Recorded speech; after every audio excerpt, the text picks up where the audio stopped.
पूर्व केंद्रीय मंत्री एवं स्थानीय सांसद अनुराग सिंह ठाकुर ने निर्माणाधीन राष्ट्रीय राजमार्ग 03 की लंबित परियोजना को लेकर उच्च अधिकारियों के साथ आज समीरपुर के रेस्ट हाउस में एक महत्वपूर्ण बैठक की। इस दौरान उन्होंने हमीरपुर से मंडी तक के खराब सड़क हालात और निर्माण कार्य में हो रही देरी पर गंभीर चिंता जताई। दिसंबर तक पूरा हो काम और कोई देरी बर्दाश्त नहीं। अनुराग ठाकुर ने निर्माण एजेंसी और प्रशासनिक अधिकारियों को सख्त निर्देश देते हुए कहा कि हमीरपुर से मंडी तक का NH03 का कार्य दिसंबर 2025 तक पूरा किया जाए। उन्होंने कहा कि यह परियोजना 2011-12 में शुरू हुई थी, लेकिन अब तक पूरी नहीं हो पाई है, जिससे आम जनता को भारी परेशानी झेलनी पड़ रही है। वहीं स्थानीय निवासियों ने आरोप लगाया कि जब भी आम लोग सड़क की समस्या लेकर अधिकारियों के पास जाते हैं तो वे गंभीरता नहीं दिखाते, लेकिन जैसे ही कोई मंत्री या विधायक फोन करता है तुरंत मौके पर पहुंच जाते हैं। लोगों ने सवाल उठाया कि कब तक हम इतनी खराब सड़कों पर यात्रा करते रहेंगे। ठाकुर ने बताया कि हमीरपुर से पारछू तक के कार्य में पहले ही 6 महीने की देरी हो चुकी है।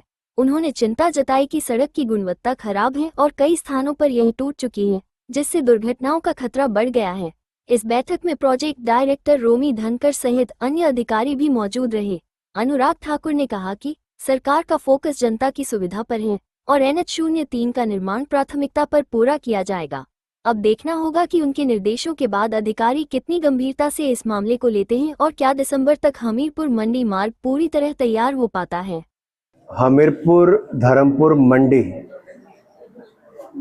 ये जो सड़क है, इसका निर्माण कार्य पिछले कुछ वर्षों से चल रहा है और इस निर्माण कार्य में जहां जहां पहले जो पैच है जो हमीरपुर से पारछू का है, उसमें अब तक 6 महीने का विलंब हुआ है।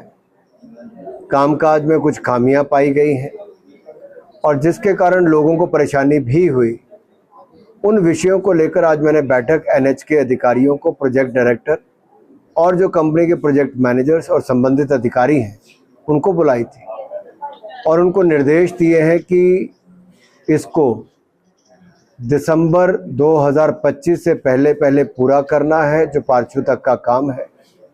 क्योंकि पारछू के पुल को थोड़ा हो सकता है थोड़ा समय 1-1.5 महीना ऊपर लगे, नहीं तो उसके अलावा बाकी काम को हमने अगला स्ट्रेच है उसको लेके भी पैकेज 2 को लेके ये कहा है कि जो जगह जगह रिटेनिंग वॉल देने की आवश्यकता है वो भी दें और लोगों के घरों को खतरा ना हो, किसी का मकान ना टूटे, किसी को बेघर ना होना पड़े, किसी के खेत तबाह ना हो, इस दृष्टि से आप लोग काम करें और डंपिंग की जो साइट बनी वहां पे जाके डंपिंग करें।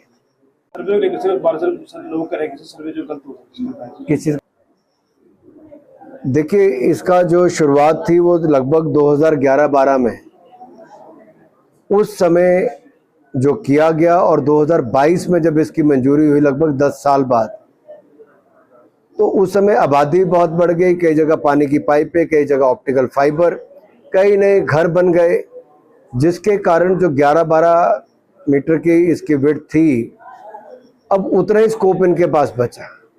तो बहुत सारा लैंड कंस्ट्रेंट्स बहुत जगह थे जहां पर अगर इनको RCC की वॉल भी लगानी हो तो उतनी जगह ही पीछे को नहीं है। ड्रेन बनाना है तो उसके लिए भी उतना उपयुक्त जहां जहां पे जगह थी वहीं पे कर पा रहे थे। अब कई जगह पे पंचायतों ने लिख के दिया जहां पे पानी की निकासी हो सकती है उसके लिए मंजूरी दी है, तो वहां पे ये कलवर्ट डाल के वो काम भी करेंगे। नहीं, DPR के अकॉर्डिंग ही काम होंगे, नहीं तो कंपनी को पैसा नहीं मिलेगा भाई। जो कागजों पे मंजूरी उसी के अनुसार पैसा होगा, लेकिन जो मंजूरी है अगर उसमें कहीं कोई कमी कामकाज में आ रही है तो उसमें सुधार करने के लिए इनको कहा गया है, ताकि प्रोजेक्ट कंप्लीशन से पहले वो सारी त्रुटियों को दूर करके अच्छा काम पूरा करके दें।